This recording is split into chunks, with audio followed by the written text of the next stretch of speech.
আসসালামু আলাইকুম রহমতুল্লাহি বারাকাতুহ। দুনিয়া ও আখিরাতে পেরেশানির প্রতিকার। রাসূলুল্লাহ সাল্লাল্লাহু আলাইহি ওয়াসাল্লাম বলেছেন, যে ব্যক্তি দুনিয়ার পেছনে পড়ে থাকে, আল্লাহ তাকে দুনিয়ার ব্যাপারে পেরেশান করে রাখেন, তার রিজিক বিক্ষিপ্ত করে দেন, আখিরাত তার নিকট থেকে দূরে চলে যায়। তারপর দুনিয়ায় তার ভাগ্যে যা লেখা ছিল তার বেশি কিছুই সে পায় না। যে ব্যক্তি আখিরাতের জন্য কান্নাকাটি করে, আখিরাতের চিন্তায় অস্থির হয়ে শয্যা ত্যাগ করে, আয়েশ আরামের কথা ভুলে যায়, কবরের অন্ধকারের কথা চিন্তা করে নিজের দেহ যে পোকামাকড়ে খাবে সে কথা ভাবে, হাসরের দিন আল্লাহর সামনে দাঁড়ানোর কথা চিন্তা করে এবং সেই চিন্তায় যার চোখে ঘুম আসে না, তার দুনিয়ায় বরাদ্দ রিজিক সে অবশ্যই পেয়ে যায়। রাসূলুল্লাহ সাল্লাল্লাহু আলাইহি সাল্লাম অন্য এক হাদিসে বলেছেন, ভাগ্যে নির্ধারিত রিজিক না খাওয়া পর্যন্ত কারো মরণ হয় না। যখন আল্লাহর নাফরমানে বৃদ্ধি পায় তখন সমুদ্র আল্লাহর নিকট অনুমতি চায় জনপদসমূহ ডুবিয়ে দেবে কিনা। সমুদ্র প্রতিদিন আল্লাহর নিকট অনুমতি প্রার্থনা করে, আমি কি বনি আদমকে ডুবিয়ে দেব? কিন্তু আল্লাহ অনুমতি দেন না। আল্লাহ পাক বলেন, জমিন অনুমতি চায় ভূমিকম্পের, কিন্তু আমি অনুমতি দেই না। আমি বলি, তোমরা আমার বান্দাদের সম্পর্কে জানো না, আমি তাদেরকে নিজ হাতে সৃষ্টি করেছি। যদি মানুষ তোমাদের সৃষ্টি হয়ে থাকে তবে তাদের মেরে ফেলো। আমি আমার বান্দাদের তাওবার জন্য অপেক্ষা করছি। রাতের দিনের যে কোনো সময় আমার বান্দা তাওবা করবে, আমি তার তাওবা কবুল করব। মহান আল্লাহ নবী দাউদ আলাইহিস সালামকে বলেন, হে দাউদ, যদি আমার অবাধ্যরা তাদের প্রতি আমার ভালোবাসার কথা জানতে পারে তবে তাদের দেহ ছিন্ন ভিন্ন হয়ে যাবে। নাফরমানদের প্রতি আমার এত ভালোবাসা যদি থাকে তবে অনুগতদের প্রতি আল্লাহর ভালোবাসা আরও কত বেশি হতে পারে ভেবে দেখো। আল্লাহ বলেন, নাফরমানগণ যদি মুখ ফিরিয়ে চলে যায় তবু আমি তাদেরকে ডাক দেব, তাদেরকে ক্ষমার সুসংবাদ পৌঁছাবো। হে আমার বান্দাগণ, যখন তোমরা আমার খুব কাছাকাছি পৌঁছে যাও তখন আমি তোমাদের কান হয়ে যাই, যে কান দিয়ে তোমরা শোনো। আমি তোমাদের চোখ হয়ে যাই, যে চোখ দিয়ে তোমরা দেখো। আমি তোমাদের হাত হয়ে যাই, যে হাত দিয়ে তোমরা ধরো। আমি তোমাদের পা হয়ে যাই, যে পা দিয়ে তোমরা পথ চলো। হযরত মূসা আলাইহিস সালাম আল্লাহকে বলেন, হে আল্লাহ, আপনি মুসলমানদের অনেক কষ্ট দেন। নবী মূসার কথার জবাবে মহান আল্লাহ জান্নাতের দরজা মূসা আলাইহিস সালামের সামনে খুলে দেন। মূসা আলাইহিস সালাম দেখতে পান জান্নাতের ঝর্ণাধারা, সুরম্য প্রাসাদ, যে প্রাসাদের একটি ইট ইয়াকুতের, একটি ইট জামুরজাদ, একটি ইট মতির, মিশকির মিশ্রণে যেসব ইটা গাঁথা হয়েছে, জাফরানের ঘাস রয়েছে সেখানে। সেই জান্নাতের ছাদ হচ্ছে আল্লাহর আরশ। মহান আল্লাহ প্রতিদিন জান্নাতকে 5 বার সাজান। আল্লাহ বলেন, আমি জান্নাতের সুন্দরী নারীদের সঙ্গে জান্নাতীদের বিয়ে দেব। সেসব নারী যদি দুনিয়ার সমুদ্রে থুতু ফেলে সমুদ্রের সব পানি মিঠা হয়ে যাবে, তাদের মুখের কথা কেমন মিঠা হবে। আল্লাহ বলেন, কোথায় আমার সেই বান্দাগণ যারা দুনিয়ায় গান শোনেনি? আজ তাদেরকে জান্নাতের আঙিনায় গান শোনানো হবে। জান্নাতের হোরদের আল্লাহ গান শোনানোর আদেশ দেবেন। আমার ভাইরা, বহু বছর যাবৎ আমি আপনাদের নিকট মিনতি করে আসছি যে আপনারা মহান আল্লাহর দরবারে তওবা করুন, মজলুম হন। ইমাম হুসাইন রাদিয়াল্লাহু আনহুর সঙ্গে আপনাদের হাসর হবে। আল্লাহর নবী আপনাদের পক্ষে ফরিয়াদি হবেন। জালিম হবেন না। জালিম কারা?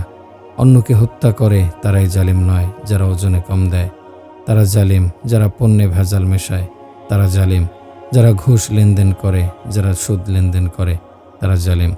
যারা মদের সঙ্গে জড়িত, মদ পান করে, মদ বেচাকেনা করে, মদ অন্যদের সরবরাহ করে, তারা সবাই জালিম। যারা আল্লাহর নাফরমানি করে তারা জালিম। যারা নাচ গান করে তারা জালিম। চলন্ত গাড়িতে যারা গান বাজায় তারা জালিম। যদি সে গাড়ি দুর্ঘটনায় পড়ে চালক এবং আরোহীর মৃত্যু হয়, তারা আল্লাহর নিকট কি জবাব দেবে? আমি নির্দিষ্ট কোনো লোকের কথা বলি না। যারা আল্লাহর আদেশ নিষেধ মেনে চলে না তারা সবাই জালিম। আল্লাহ বলেন, হে আমার বান্দাগণ, যদি তোমরা আমাকে পাও তবে তোমাদের সব কিছু পাওয়া হবে। যদি আমাকে পাওয়ার চেষ্টা করো তবে কথা দিচ্ছি তোমরা আমাকে পাবে। যদি তোমরা আমাকে না পাও তবে তোমাদের জীবন বৃথা, তোমাদের কিছুই পাওয়া হবে না। মনে রেখো, আল্লাহকে না পেলে তোমাদের মনের জখম ভালো হবে না, তোমাদের মনের শূন্যতা, মনের হাহাকার দূর হবে না। হযরত ইউনূস আলাইহিস সালাম মাছের পেট থেকে বের হওয়ার পর আল্লাহ পাক তাকে বললেন, তোমার কওমের কাছে যাও, তারা অবাধ্যতা থেকে আমার নিকট তওবা করেছে। যাওয়ার পথে ইউনূস আলাইহিস সালাম এক জায়গায় দেখলেন কুমার মাটির হাঁড়ি তৈরি করছে। আল্লাহ পাক ইউনূস আলাইহিস সালামকে বললেন, ওই কুমারকে বলো সে যেন একটা হাঁড়ি ভেঙে ফেলে। ইউনূস আলাইহিস সালাম কুমারকে সে কথা বললেন। কুমার বলল, আমি নিজের হাতে তৈরি করা হাঁড়ি কেন ভাঙব? ইউনূস আলাইহিস সালাম কুমারের জবাব আল্লাহকে জানান। আল্লাহ বলেন, দেখো, একজন কুমার তার হাতে তৈরি করা মাটির হাঁড়ি ভাঙতে রাজি হয় না। আমি কি করে তোমার বদদোয়া মেনে নিয়ে আমার সৃষ্টি করা মানুষকে মেরে ফেলতে পারি? তুমি তাদের কাছে যাও, তারা আমার সঙ্গে সমঝোতা করে নিয়েছে। আল্লাহর কসম, যে মনে আল্লাহর প্রতি ভালোবাসা থাকে সে মনের পরিধি হয় আরশের চেয়ে বড়। যে মন থেকে আল্লাহ চলে যান সে মনে আল্লাহ থাকেন না, সেই মন সুয়ের ছিদ্রের মতো সংকীর্ণ। মৃত্যুর আগে আল্লাহর সঙ্গে সম্পর্ক স্থাপন করো। বিশ্বের কোনো ঐশ্বর্য, কোনো নেয়ামত, কোনো ফুল ও জিনিস মনে শান্তি দিতে পারবে না যদি সে মনে আল্লাহ না থাকে। মনের শান্তি শুধুমাত্র মহান আল্লাহকে পাওয়ার মধ্যে রয়েছে। যে মনে আল্লাহ নেই, যে মন বিরান, সে মন হাহাকারে পূর্ণ। সেই মনে কখনো আলো জ্বলে না, চেষ্টা করেও কেউ সে মনে আলো জ্বালাতে পারে না। সে মনে কোনো রাগ বাগিনী নেই, সে মনের কোনো সৌন্দর্য নেই। আল্লাহ অপেক্ষায় থাকেন মানুষ কখন তাকে ডাকে, তাকে ডাকলেই তিনি বান্দার মনে উপস্থিত হন। আমার ভাইরা, আল্লাহকে মেনে চলার প্রেরণায় আমরা বেঁচে থাকব। কোরআনে বলা হয়েছে, ইন্না সলাতি ওয়া নুসুকি ওয়া মাহইয়ায়া ওয়া মামাতি লিল্লাহি রাব্বিল আলামিন। আমার নামাজ, আমার কোরবানি, আমার জীবন, আমার মৃত্যু সবই আল্লাহ রাব্বুল আলামিনের জন্য নিবেদিত। আমার ভাইরা, আল্লাহর হয়ে জীবন কাটানোর মধ্যেই রয়েছে জীবনের সার্থকতা। আমাদের পাপ বৃদ্ধি পাচ্ছে, পাশাপাশি আল্লাহর রহমতও বৃদ্ধি পাচ্ছে। আমরা পাপ করি, আল্লাহ পর্দা ফেলে দিয়ে সে পাপ গোপন করেন। কেউ যেন আমাদের পাপের কথা জানতে না পারে। রোজ কিয়ামতে রাসূল সাল্লাল্লাহু আলাইহি ওয়াসাল্লাম বলবেন, হে আল্লাহ, আমার উম্মতের বিচারের দায়িত্ব আমাকে দাও। আল্লাহ বলবেন, কেন দেব? রাসূল বলবেন, আমি এমনভাবে তাদের বিচার করতে চাই যেন তারা লজ্জিত না হয়। আল্লাহ বলবেন, তোমার উম্মতকে তোমার সামনে লজ্জিত হতে দেব না। আমি একাকী তাদের হিসাব নেব, পর্দার আড়ালে তাদের হিসাব নেওয়া হবে। রাবিয়া বসরির মৃত্যুর পরে তিনি স্বপ্নে তার সেবিকাকে দেখা দেন। সেবিকা জানতে চান, আপনার সঙ্গে কেমন ব্যবহার করা হয়েছে? রাবিয়া বলেন, আমাকে মুনকার নাকির প্রশ্ন করেছিল, মান রব্বুকা, তোমার রবকে? আমি বলেছি, সারা জীবন যে রবকে ভুলিনি, 4 হাত মাটির নিচে এসে তাকে ভুলে যাব? কথা শুনে তারা আর কিছু না বলে চলে গিয়েছেন। রাবিয়া বসরির ব্যবহার করা চাদর দিয়ে তিনি তার কাফন দিতে বলেছিলেন। নতুন কাফন কিনতে নিষেধ করেছিলেন। রাবিয়ার পরিধানে সবুজ দামি পোশাক দেখে তার পুরাতন পোশাকের কথা জিজ্ঞাসা করলে তিনি বলেন, আমার আমল নামায় ওজন করার জন্য সে পোশাক আল্লাহ রেখে দিয়েছেন। আল্লাহ বলেন, হে বান্দা, আমি তোমার জন্য তোমার মা বাবার মনে ভালোবাসা তৈরি করে দিয়েছি। তুমি খাওয়ার আগে তারা খায় না, তুমি আরামে না ঘুমালে তারা ঘুমায় না। হে বান্দা, আমি তোমাকে যৌবন দান করেছি, অথচ তুমি আমার সামনে মাথা নত না করে নাচ গান করো। উপকারের এরকম প্রতিদান কেন দাও তুমি? কেন আমার অবাধ্যতা করো? তোমার 2 চোখ দিয়েছি, আমি বলেছি পরনারীর প্রতি তাকাবে না। তোমরা আমার এই আদেশ পালন করো না। আমি তোমাদের 2 কানে 2 লাখ টেলিফোন লাগিয়েছি।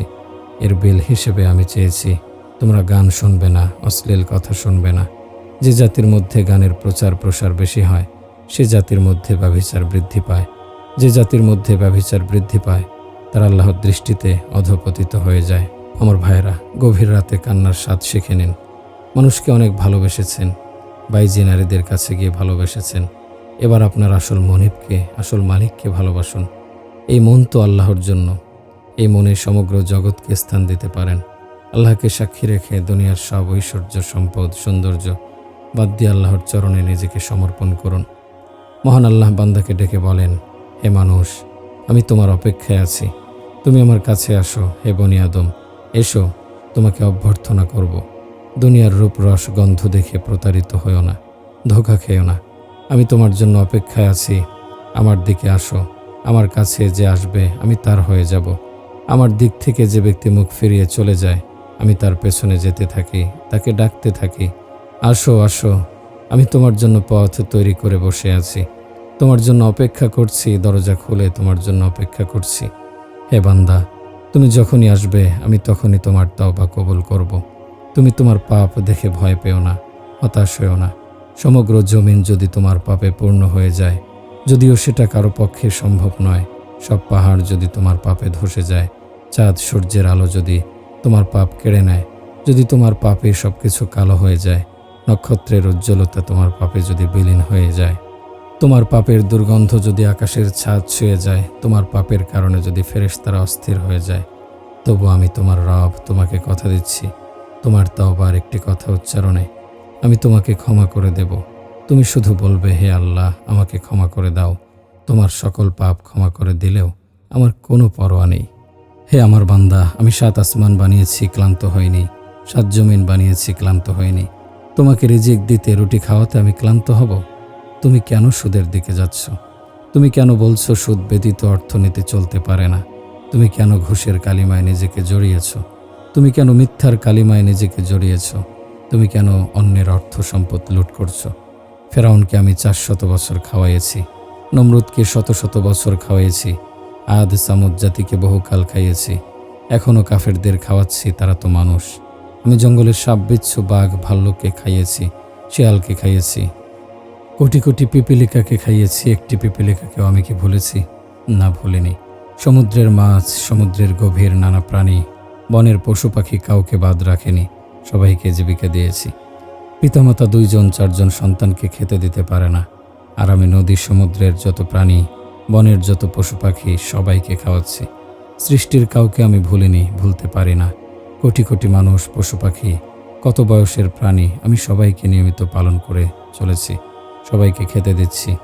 আর একজন মা 4টি সন্তানের চাহিদা মেটাতে পারে না, তাদের জ্বালা যন্ত্রণায় একসময় চিৎকার করে বিরক্ত হয়ে বলে, তোরা সব দূরে যা, আমার শরীরে মনে আর সয় না তোদের জ্বালা যন্ত্রণা। যদি আল্লাহ না থাকেন তবে রুহ অস্থির হয়ে যাবে, দেহ অস্থির হয়ে যাবে। দুনিয়ার কোনো ঐশ্বর্য, কোনো আলোকসজ্জা, লাখো সুন্দর চেহারা মনের আগুন নেভাতে পারবে না। অশান্ত আত্মার যন্ত্রণা বড় মারাত্মক, তার পিপাসা সীমাহীন, তার দুঃখ কষ্ট ক্রমেই বেড়ে যায়। এর একমাত্র প্রতিষেধক হচ্ছে ভালোবাসা। কিন্তু পিতামাতার ইচ্ছার বিরুদ্ধে কেউ যদি মনের শান্তির জন্য ভালোবাসে, মন শান্ত হয় ঠিকই, কিন্তু পিতামাতা ক্ষেপে যায়, তাকে খবরের কাগজে বিজ্ঞাপন দিয়ে ত্যায্য পুত্র ঘোষণা করে, জানিয়ে দেয় সে আমার অবাধ্য সন্তান, তাকে আমার যাবতীয় স্থাবর অস্থাবর সম্পত্তি থেকে আমি বঞ্চিত করে দিলাম। মহান আল্লাহর প্রতি অকৃত্রিম বিশ্বাস রেখে তার বন্দেগী করাই মানুষ সৃষ্টির উদ্দেশ্য। মহান আল্লাহ পাক বলেন, হে আমার বান্দা, আমি তোমাদেরকে এই কারণে সৃষ্টি করিনি যে আমার অর্থ সম্পদ কম হয়ে গেছে, তোমরা উপার্জন করে আমার অর্থ সম্পদের পরিমাণ বৃদ্ধি করে দেবে।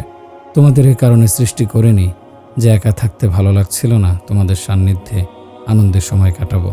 তোমাদের এই কারণে সৃষ্টি করিনি যে আমার কোনো কাজ অসমাপ্ত রয়ে গেছে, তোমরা সে কাজ সমাপ্ত করে দেবে। তবে কেন তোমাদেরকে সৃষ্টি করেছি?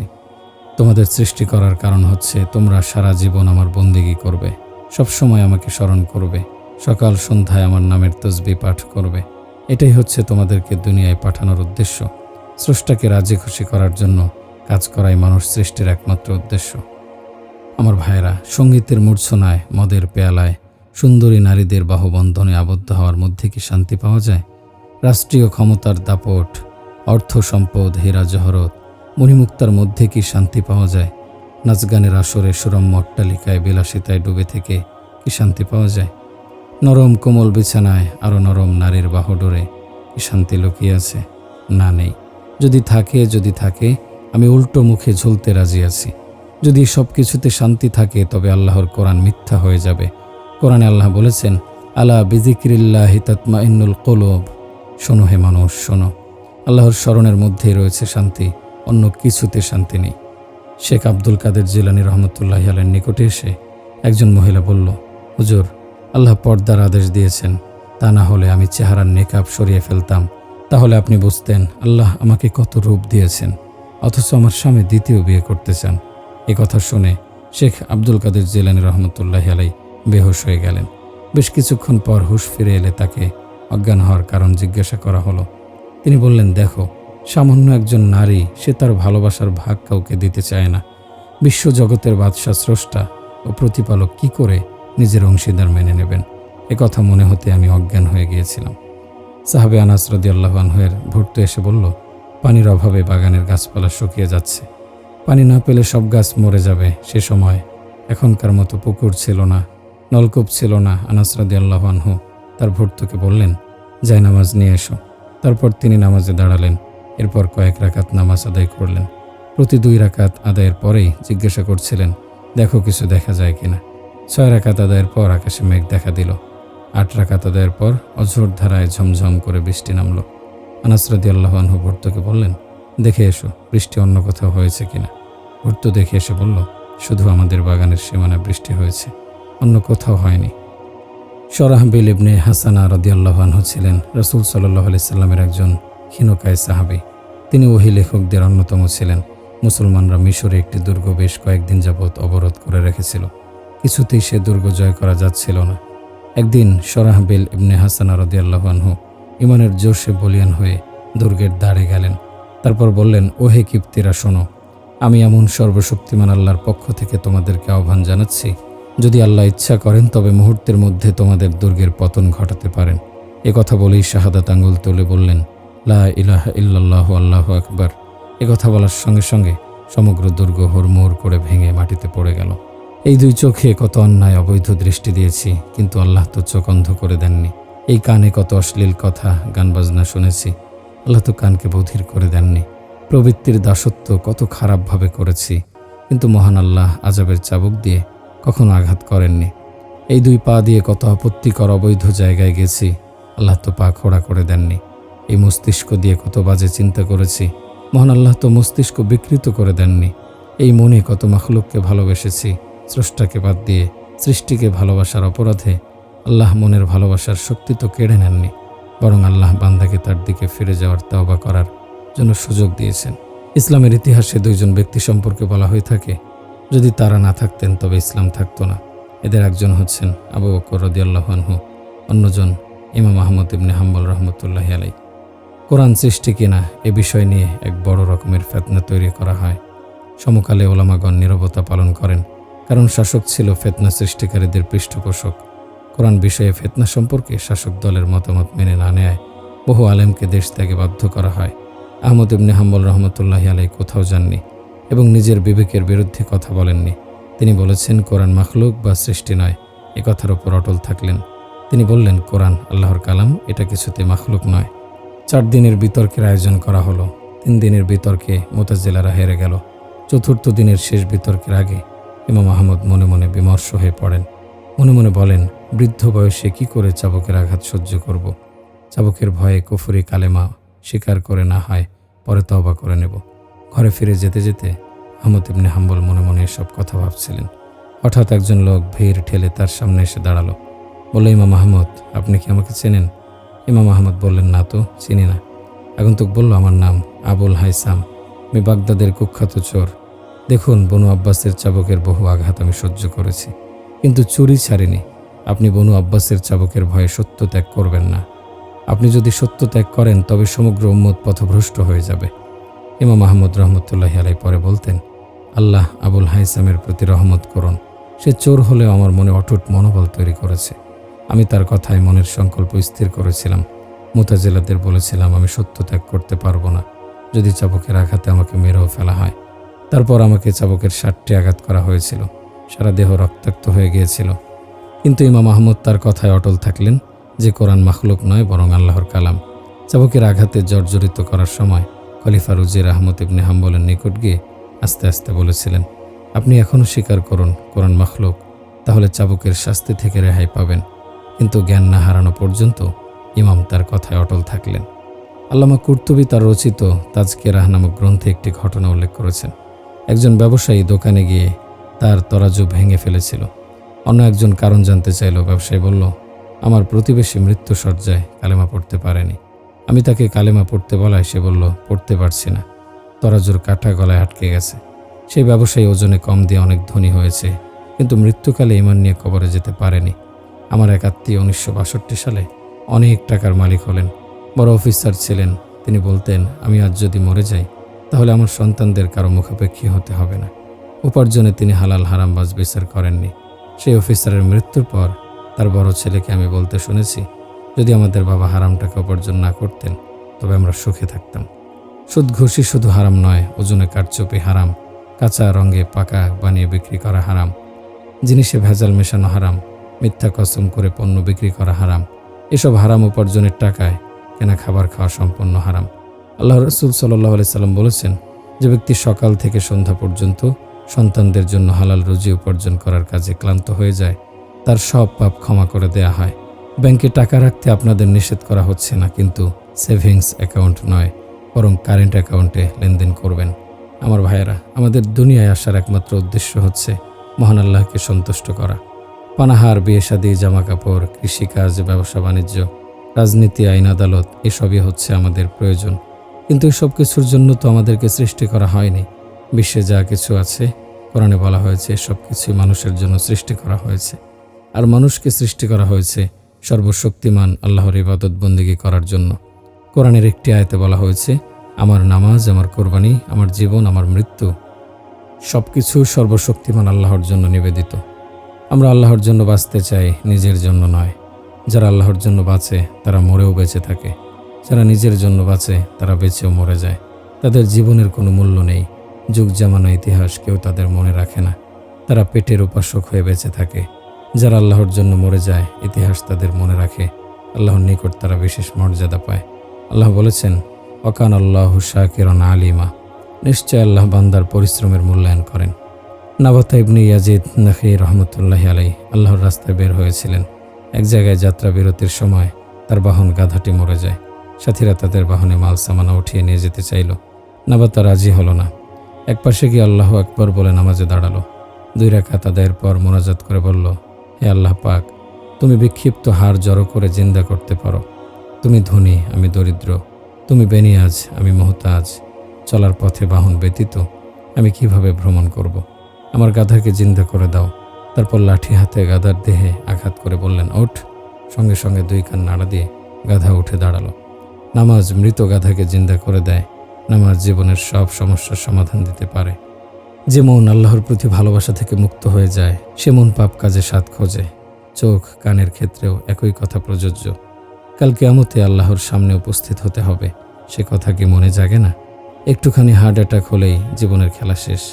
অথচ মৃত্যুর কথা ভুলে আমরা আপাদমস্তক পাপাচারে ডুবে আছি। মুখের কথা, কানের শোনা, চোখের দেখা, হাতের ধরা, পায়ের চলা সবই মন্দ কাজে, মন্দ পথে চলছে। এরকম অস্তিত্ব নিয়ে আল্লাহর নিকটে আমাদের হাজির হতে হবে। আমার ভাইরা, একটুখানি সময়ের জন্য আমরা কি সচেতন হতে পারি না? যারা মদের নেশায় বেহুশ হয়ে থাকে, তারাও তো একসময় জ্ঞান ফিরে পায়। আমাদের কেমন নেশা! জীবনের 50 বছর কেটে গেল, অথচ আমাদের হুঁশ হলো না, আমাদের জ্ঞান ফিরল না। আমরা যাচ্ছি কোথায়? কার সঙ্গে আমাদের মোয়ামেলা হবে খবর আছে? সেখানে আসল নকল আলাদা করা হবে। সেখানে কোনো চালাকি, কোনো ফাঁকিবাজি কাজে আসবে না। হাবিব আজমি রহমতুল্লাহি আলাইহি ছিলেন একজন বিখ্যাত সুফি সাধক। একবার তার স্ত্রী আটা মাখিয়ে রুটি তৈরির আগে চুলায় ধারানোর আগুন আনতে এক প্রতিবেশীর ঘরে গেলেন। এ সময় একজন ভিক্ষুক এসে সাহায্য চাইলে হাবিব আজমি ভিক্ষুককে রুটি তৈরির জন্য মাখানো খামির দিয়ে দিলেন। স্ত্রী আগুন নিয়ে সে খামির না দেখে বুঝতে পারলেন তার স্বামী কাউকে আল্লাহর রাস্তায় দান করে দিয়েছেন। স্ত্রী স্বামীকে বললেন, একটি রুটির পরিমাণ খামিরও কি রাখা যেত না? এতে 2 জন অর্ধেক করে একটি রুটি খেতাম। হাবিব আজমি রহমতুল্লাহি আলাইহি বললেন, আমার এক বন্ধুকে রুটি তৈরি করতে দিয়েছি, কিছুক্ষণ পরে রুটি করে দিয়ে যাবে। কিছুক্ষণ পর দেখা গেল একজন লোক তৈরি করা কয়েকটি রুটি, 1 বাটি গোশত নিয়ে হাজির। হাবিব বললেন, আমি আমার বন্ধুকে শুধু রুটি তৈরির খামির দিয়েছিলাম, অথচ বন্ধু আমাকে রুটি তৈরি করে গোশত সহ পাঠিয়েছেন। সন্তানদের আল্লাহর পথে দান করার কাজে মনোযোগী করতে হবে। শুধু জমা করতে শেখাবেন তা নয়, আল্লাহর পথে ব্যয়ের সুফল সম্পর্কেও তাদেরকে ধারণা দিতে হবে। অনেক মহিলা সামর্থ্য থাকা সত্ত্বেও জাকাত দেয় না। যেসব অলংকারের জাকাত তারা দেয় না, সেসব অলংকার আগুন হয়ে তাদেরকে পোড়াবে।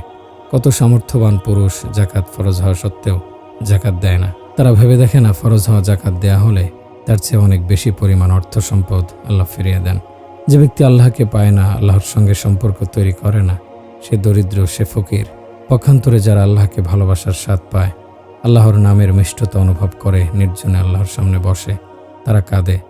আল্লাহর প্রতি ভালোবাসায় তারা ছটফট করে। যারা আল্লাহকে ভালোবাসার স্বাদ পায়নি, তারা নিঃস্ব, তারা দরিদ্র। ওমর ইবনে আব্দুল আজিজ রহমতুল্লাহি আলাইহি পুত্রের সংখ্যা ছিল 12 জন। ওমরের ইন্তেকালের সময় ওমরের শ্যালক মুসলিমা ইবনে আব্দুল মালিক বললেন, হে আমিরুল মুমিনিন, আপনি সন্তানদের উপর জুলুম করেছেন। তিনি বললেন, কি জুলুম করেছি? মুসলিমা বললেন, আপনি যে সম্পদ রেখে যাচ্ছেন, এতে তারা মাথাপিছু 2 দিরহাম করে পাবে। এতে তাদের কি হবে? তাদেরকে তো কোনো পদও দেননি। ওমর ইবনে আব্দুল আজিজ রহমতুল্লাহি আলাইহি বললেন, আমাকে একটু উঠিয়ে বসিয়ে দাও।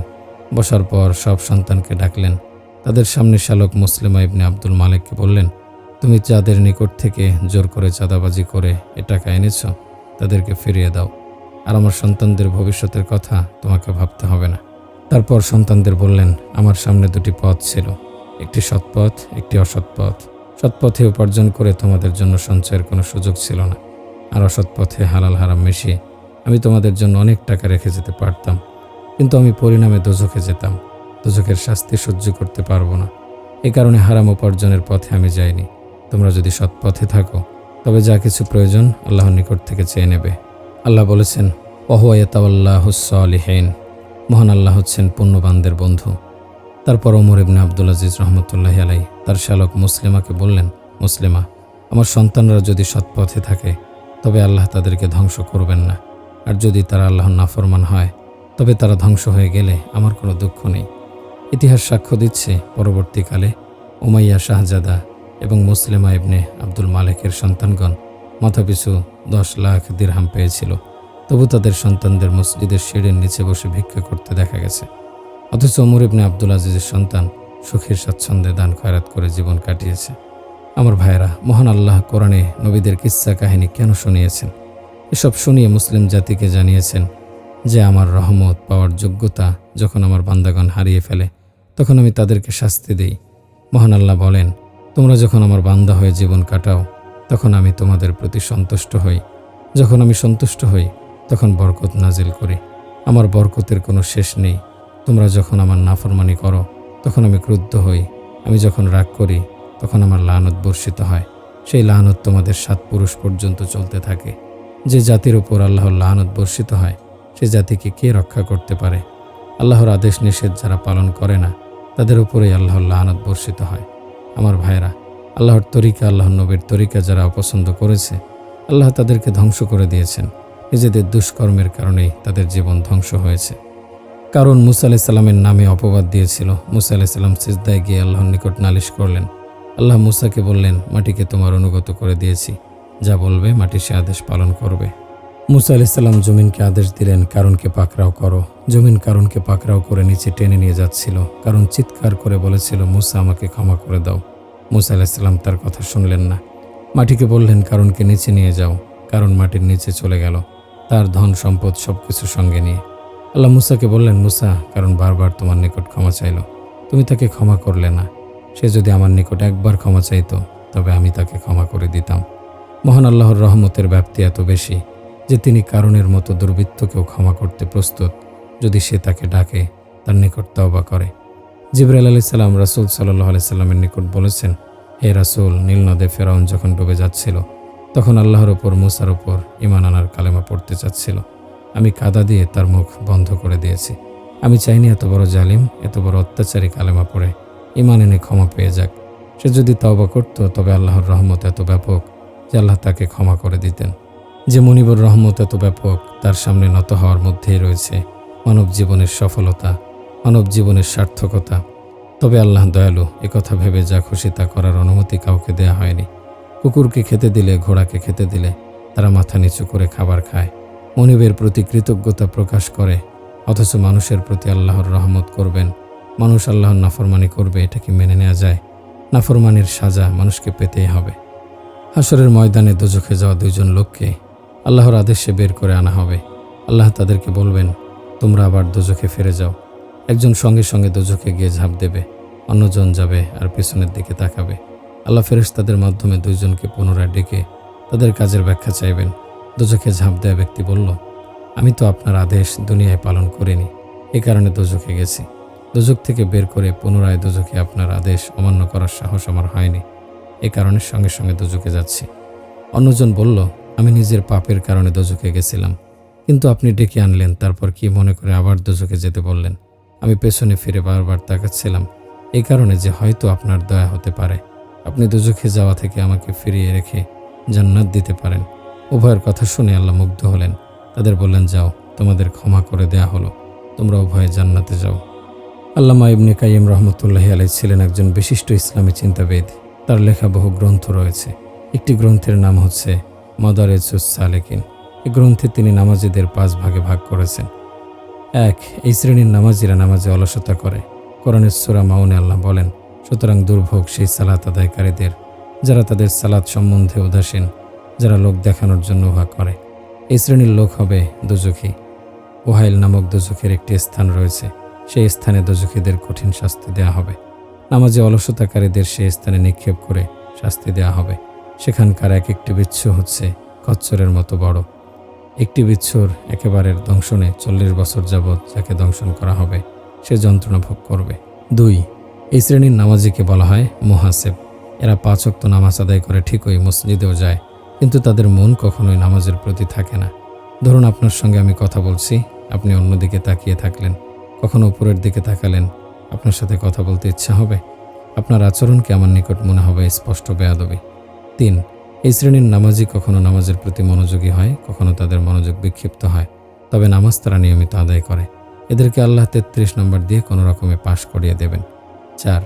এই শ্রেণীর নামাজি আল্লাহু আকবার বলে নামাজে দাঁড়ানোর পর দুনিয়ার সব কিছু ভুলে যায়। সে নিজেকে আল্লাহর নিকট সমর্পণ করে, নিজেকে আল্লাহর মধ্যে বিলীন করে দিতে সচেষ্ট থাকে। এই শ্রেণীর নামাজিকে নামাজের পুরস্কার দেয়া হবে। 5. এই শ্রেণীর নামাজি আল্লাহু আকবার বলে নামাজে দাঁড়ানোর পর নামাজ তাদের চোখের মনের শীতলতায় পরিণত হয়। আমরা যদি 5ম শ্রেণীর নামাজের মতো নামাজ আদায়ের চেষ্টা করি, তাহলে হয়তো 3য় শ্রেণীর নামাজের মতো 33 নম্বর পেয়ে পাশ করতে সক্ষম হব। হাদিসে রয়েছে, বান্দা যখন জমিনে সেজদা করে তখন সে আল্লাহর কুদরতি পায়ে সেজদা করে। বান্দা যখন আল্লাহু আকবার বলে তখন আকাশ জমিনের মাঝখানের শূন্যস্থান পূর্ণ হয়ে যায়।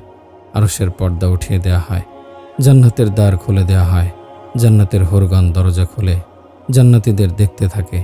এদিকে জাহান্নাম চিৎকার করে বলতে থাকে, হে আল্লাহ, আমার অঙ্গারসমূহ মোটা মোটা হয়ে গেছে, আমার গুহাসমূহ বড় বড় হয়ে গেছে, আমার আগুনের উত্তাপ বৃদ্ধি পেয়েছে, আমার শিকলসমূহ আমার মধ্যে রাখা গরম পানি, পোজ, কাটা, গিসলিন সব প্রস্তুত হয়ে আছে। অন্ধ পুরুষ নারীদের ক্ষতস্থান থেকে বের হওয়া রক্তপৌজ একত্রিত করে দুনিয়ার মদ পানকারীদের পান করানো হবে। সর্বপ্রথম মদ পানকারীদের নোংরা পৌজ রক্ত পেয়ালায় ভরে পান করানো হবে। তারপর নাফরমানদের পান করানো হবে। তারপর দোজখীদের দোজখে, জান্নাতীদের জান্নাতে পাঠানো হবে। তুরস্কে ভূমিকম্পে 40,000 মানুষ নিহত হয়েছে। এরকমের ভূমিকম্প সেখানে হওয়ার কথা ছিল, যেখানে রয়েছে সব রকমের বেহায়াপনা, নির্লজ্জতার প্রকাশ। তুরস্কের লোকেরা ছোট অপরাধী, এ কারণে তাদেরকে আগে শাস্তি দেওয়া হয়েছে। বড় অপরাধীদের পরে শাস্তি দেওয়া হবে। ইরানের ভূমিকম্পে বহু মুসলমান নিহত হয়েছে, এরা ছোট অপরাধী, এজন্য দুনিয়ায় সাজা দেওয়া হয়েছে। মোহাম্মদ ইবনে হুসাইন বাগদাদি বাজারে গেলেন একটি দাসী কেনার উদ্দেশ্যে। কালো কুচকুচে মাথার চুল এলোমেলো একটি দাসী কিনে আনলেন। লোকেরা বলল, ওকে কেন কিনলেন? ও তো পাগল। তিনি বললেন, ওতেই চলবে। তারপর গভীর রাতে মোহাম্মদ ইবনে হুসাইনের ঘুম ভেঙে গেল। তিনি দেখলেন দাসী জায়নামাজে নামাজ আদায় করছে।